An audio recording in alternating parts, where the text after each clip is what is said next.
Sa ilalim ng Senate Bill 1853 na inihain sa Senado, isinusulong ang pagbabasura ng travel tax na dagdag pasanin at gastos para sa mga biyaherong Pilipino.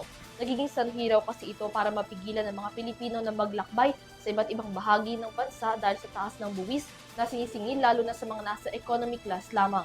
Sa panig naman ng Department of Tourism, kung matatanggal ang travel tax, maapektuhan nito ang pondong nakalaan para sa konstruksyon ng tourism infrastructure projects. Narito ang report. Sa layuning mapaggaan ang isipin at gastos ng mga biyaherong Pilipino, isinusulong ngayon sa Kongreso ang tuluyang pagtanggal ng travel tax. Sa pamamagitan ng Senate Bill No. 1843, nagpahayag si Senador Kiko Pangilinan ng suporta sa layuning pagbabasura ng travel tax na anyay economic burden at pasakit para sa mga biyaherong Pilipino.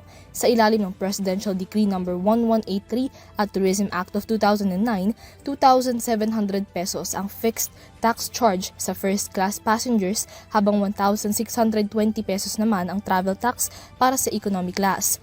Ayon kay Pangilinan, ang mabigat na pasaning buwis sa pagbiyahe ay nahahadlangan ang karapatan ng mga Pilipino na makabiyahe at makapaglakbay.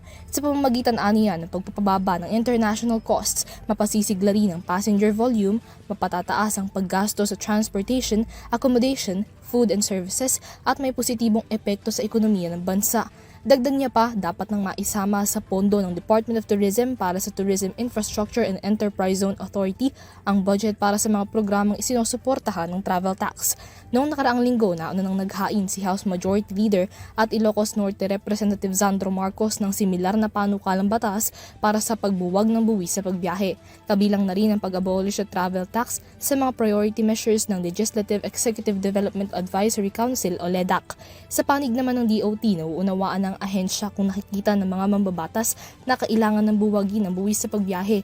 Ngunit kinikilala rin ito ang kahalagahan at benepisyo ng travel tax pagdating sa tourism development programs ng bansa.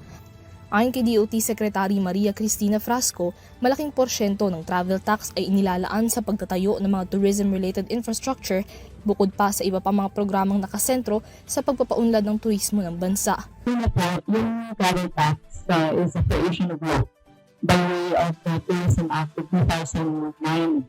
50% po nito ay pumupunta sa TIEZA para sa pag-suporta ng tourism infrastructure, kagaya na lang po ng mga tourist areas, yung waiting areas, visitor centers, jetty ports, and the like na nakakatulong sa ating mga LGUs.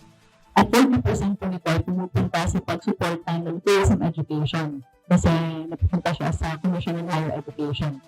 Yung 10% naman ay pumupunta siya sa preservation of our heritage structures all over the country. Ipinauubaya man daw ng DOT ang desisyon kung ibabasura ang travel tax sa mga mambabatas. Aminado ang ahensya na malaki ang magiging epekto nito sa tourism infrastructure projects. Sakali mang maibasura ng tuluyan, sabi ni Frasco, kakailanganing gobyerno ang magpondo ng mga programang hindi na masusuportahan ng nasabing buwis. Should they deem it necessary to remove the travel tax, we will continue to advocate that government must fund tourism infrastructure because the World Economic Forum indicates that the Philippines ranks at number 69 out of 117 economies as far as tourism infrastructure is concerned. 69 of 117. And if we deprive fund full tourism infrastructure which comes from travel taxes, then we will not have any hope of improvement as far as tourism infra is concerned. So that would be our ask, that there will be a designated fund for tourism infrastructure. Para sa EuroTV News, Mia Layagin, sumasaludo sa bawat Pilipino.